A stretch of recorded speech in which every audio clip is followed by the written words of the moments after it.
Hey, what's up, YouTube? DFS Rico coming at you today on Monday, March 9th for this NBA DraftKings 3-game slate. Um, Before I get into the slate, though, I do want to talk about yesterday. On Sunday, I did have a really good night. Was playing the NBA 10K Hot Shot. Did get second place in it with a total score of 373.25. Cashed out 600 bucks by getting second place, which is really good. I'm a $3 entry. So had a really good night. I went with the chalk with Bledsoe and Middleton since Giannis was out. Rounded out my lineup with lower owned guys like Kevin Love, Rubio, and Miles Turner. As you see, their ownership percentage is really low, below 5% on all of them. Rubio came up clutch with a triple double at 72.25 points. Really is the main one that got me there, I believe. Everyone in my lineup played well. Had a lot of luck go my way with the Cleveland and Spurs game going to overtime, which I did have 3 players from that game. But that's what you need sometimes. It's a little bit of luck. You're not gonna win every day, big at least. The key is to stay afloat and win. Try to at least get some gains every day and just be consistent. And eventually you will get a win like this, which I finally did get a big win. I've been playing really well this year, honestly. So hopefully I can keep this luck going throughout the rest of the NBA season into baseball season as well. So which I will be doing videos for as well. But yeah, let's just jump into the day slate. 3-game slate. Nothing too crazy. None of them are really fast paced. They're all around the same spreads, all around the same over unders. Just the key injury is Giannis. So gonna be going back to the same guys as yesterday. So I'm sure everyone else will too. And so you're gonna have to differentiate everywhere else in your lineups. But on 3-game slate, you kind of just want to be safe. You don't want to differentiate too much because then you end up getting punished if you try to be too different from the obvious guys to play. So at point guard, let's just get started. Point guard, you got Trae Young at top. I'm not really looking to pay up for him in the 3 entry max at least. If I'm making multiple lineups, I will. But in the 3 entry, I'm not really looking to pay up for him. I'm probably going to go like a more balanced lineup. I might look at Kyle Lowry at 8.4 as long as Van Vliet is out. He's been playing pretty solid and he has upside at that price tag as well. Has been 56 and 53 fantasy points the last 2 games. I can see him doing it again against Utah. Utah is known to be a good defensive team, but they have not been good over the last month or two. They've been really struggling on the defensive end. So I do like Lowry if Van Vliet is out. Mitchell's a nice solid play with Toronto in the back-to-back. They should be a little sluggish on the defensive end. I do like Murray at 7K. Milwaukee does struggle defending the 3, and Murray loves to shoot the 3. If he can get that shot falling, I see no reason why he can't beat that price tag at 7K. I like Rozier at 6.6 with Malik Monk on. He has been getting a little extra run. 35 plus minutes. He's practically locked in 35 minutes a game in a fast-paced matchup versus Atlanta, the highest-paced team versus the slowest-paced team, though. So I don't know, but I do like him at 6.6 as well. Scrolling down, I do like Graham, his teammate, at 6.4. But the main guy I'm going to be talking about is 5.7. Eric Bledsoe. Sports, with Giannis out, he's a 1.51 fantasy point per minute guy. Even if you put him at 30 minutes, that's insane. He does get a bump from 24 to 30% usage rate with Giannis off the court. He gets one of the biggest bumps on the team as far as usage. As far as points, he is the highest, and usage, he is one of the highest. So I really like him again at 5.7. He is in a tough matchup versus Denver. Denver's always tough to play against, but they've been looking a little sluggish lately with ever since they did that trade, and they lost to Cleveland and Golden State this last week, which is just insane. They do get up for tougher games, but I mean, they might take it easy on these guys thinking Giannis is out, but these guys, they do got some good players, good role players that can fill in pretty decently for him. You can't replace Giannis, but I'm going to just go right back to Bledsoe at 5.7 early on, and probably for the rest of the night he'll be there. Mike Conley at 5.3 is looking good if you want to be a little different, and DiVincenzo at 4.8. There's another guy I want to talk about that gets a huge bump, 16% usage to 20% usage with Giannis off the court. If he's going to be locked in for 24 plus minutes, and like I said, a tough matchup, if he's going to get 24 to, even if he gets to 29 minutes, it's even better. But at 24, I could see him beating that price tag at 4.8. So I do like DiVincenzo a lot, and I am going to be locking him in at my shooting guard position. Scrolling down a little more, Jordan Clarkson's probably the only other guy I'm really looking at 4.2. He gets the minutes. If he gets a run, if he starts falling, he does get a little extra run. But I mean, it is a tough matchup. But if he's one of those guys I could take a flyer, and if I want to take a chance on him, maybe even Monte Morris has been playing pretty decent lately, but I'm not a big fan of him honestly at 3.8. George Hill at 3.7 is looking pretty solid. If he can get 24 minutes, it's solid at 3.7. But he did just get his first game back from injury yesterday, so I don't see him really coming out and playing 24 minutes just yet. Then we go to shooting guard. I do like Donovan Mitchell at 7.5. Nice little balance to your lineup if you need some balance. Or nice little filler. 6.8. I do like Norman Powell at Van Vliet is still out today, which he is questionable. Did miss yesterday. If he's out today, I do like him as well. I do like Norman Powell as well if Van Vliet is out today. 6.8. His price is getting up, but he's been beating that price tag the last 3 games. Like I was talking about Utah, their defense is not as good as people think. Or hasn't been as good as it was. Terry Rozier mentioned him at 6.6. I do like him. He is in the point guard and shooting guard eligible. So, Will Barton at 6K, I do like. Milwaukee's weakness is the 3-pointer.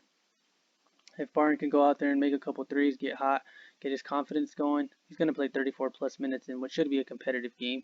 Over-unders 222, I believe, and it's a 4-point spread. So, Vegas expects it to be close. So, if it can stay close, I see myself playing a little bit of Barton. Gonna go away from Herter with Young back. I do like Gary Harris at 4.4. Has been playing really good the last 4 games, 29 plus minutes, over 24 fantasy points each game, and what should be a good matchup versus Milwaukee. I do like him for some filler. Not a guy I'm really gonna lock in, but small forward. I do like obviously Chris Middleton up top at 7.6. Who doesn't? Just gonna lock him in early on. 26% usage rate with Giannis, 33% usage without Giannis. So I mean, you see the huge bump. His points per minute goes up about 0.2 points per minute. It goes from 1.27 to 1.48. He had a huge game yesterday, 39 points. Didn't even get up any peripherals. He's more, I mean, his stat line would look more insane if he was getting up peripherals. You see this game at Washington without Giannis, put up 60 fantasy points. 7.6, still not expensive enough in a tough matchup, I know, but I mean, there's not a lot of options today, and I'd rather just go with the safe one, which I think he should be pretty safe. Norman Powell, I talked about him. OG Anunoby, he plays a ton of minutes. If you want to take a chance on him with Van Vliet out, he can go off and have these big games for 60 fantasy points, 44 fantasy points. So it's not like he doesn't have them. So I do kind of like him at 6.2 if Van Vliet is still out. Bogdanovich at 6.1 is a solid little filler. Talked about Barton. Bridges is looking good at 5.5 with Monk out. He's not getting the minutes anymore though. I'm not sure why, but if you're gonna project him for 32 minutes, I do like him at 5.5. One guy I really like is DeAndre Hunter at 5.2. He did only play 28 minutes last game because he did leave due to injury and foul trouble. But I mean at 5.2, there's not a lot of filler in this slate, so you're gonna have to reach at some places. And I do like him. He has that upside. Over 30 fantasy points. Does have a low floor, but you see me going to him. Michael Porter Jr. They need to get this guy more run. If they give him more run, I do like him. If he's getting 22 plus minutes, at least even 22 minutes, I do like him at 3.6, 3.4. But you never know. When the Nuggets are healthy, they play too many guys, in my opinion. I think that's it. Small forward, Middleton's the main guy. And the last pick I'm gonna give, I will run through power forward and center, but I've already talked. John Collins at 9K is looking solid, and Charlotte's really bad against big men. I mean, and that's what Collins' feast is in the paint. He's really good in the paint. At 9K, he's still a little underpriced, I believe, for the matchup.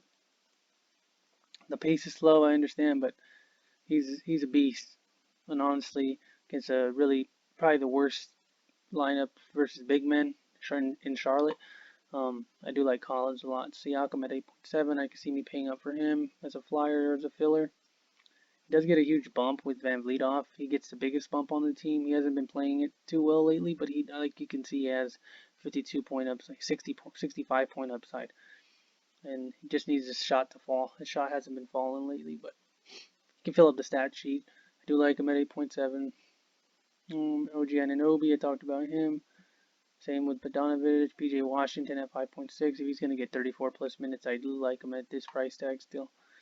Atlanta's not good against big men. Either of these teams are good against big men. Hunter, I spoke about him. They did bump up Williams a lot, but no interest. So Cody Zeller's the other guy I'm looking at. He is power forward and center eligible at 4.9K. With Biyombo not getting any run, as long as Zeller is still playing 25 plus minutes in a fantastic matchup versus Atlanta, I see no reason as to why he can't beat that price tag at 4.9K. So he's probably the guy I'm going to be plugging. He is safe as long as Biyombo is. I mean, you got to pay attention to injuries in NBA. Never know when guys get scratched. It's the worst thing. So I will be putting in Zeller at the power forward position. He is center eligible as well if you want to put him over there. If you can guarantee me Millsap's going to get 24 to 28 minutes, I do like him at 4.6 in a good matchup versus Milwaukee as well. Jeremy Grant at 4.3 is a solid filler if he's going to get 20 minutes. 4.3 is not too bad. If he gets going, he gets a little extra run as well. Ilyasova did nothing yesterday, so I'm not going to be playing him. Looks like they prefer Marvin Williams anyways. Let's go to center, round out this day. Jokic is, if I do pay up, Jokic will probably be the guy that I pay for over 9K. Hasn't been playing too many minutes lately, but I mean, it's a good matchup. Won't really have anybody to slow him down in this game. I do like Rudy Gobert at 7.9. Toronto's pretty good against centers when Marc Gasol's in. When Ibaka's in, it's not the same thing. Speaking about Ibaka, I do like him a lot at 5.9 if Gasol is out. And I mean, he did play 36 minutes last game, so he did play a couple minutes alongside Gasol, because I believe Gasol played 16 minutes. That's 52 minutes, yeah. They played 4 minutes alongside each other at one point in the game.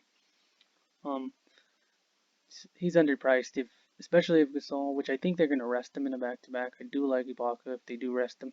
I like him even now, but if they rest him, I like him even more. Even at 30 minutes, he's really solid. So I do like Ibaka a lot as well. Capella's still out. Don't like him, obviously. PJ Washington, spoke about him. Brook Lopez gets a decent bump with Giannis out. We could predict him for, at least 28 minutes. I see no reason as to why they won't play him more in this matchup. They're going to need him. The Nuggets play big with Plumlee, Jokic, Millsap. They like to play big, so I see no reason as to why they wouldn't maybe even push Brook Lopez to 30 minutes in this game, and at that price tag, he can easily beat that. Millsap, spoke about him. Deadman at 4.1. I like him against Charlotte. He can easily beat that price tag at 20 to 30 minutes. If he gets 24 minutes, he'd be an amazing play. 20 minutes a little dangerous, but I mean, there's no reason as to why he can't in 20 minutes beat that tag, He's been putting up 26 and 20 fantasy points the last 2 games in good matchups. And you get that bump up to 24 minutes, he's a really solid play as well. I think that's really it that I like on today's slate. So, thanks for watching. Like, comment if you have any questions. If any injuries happen, make sure you ask. Tell you who to pivot to. Subscribe, share. Thanks everyone for watching. Appreciate it.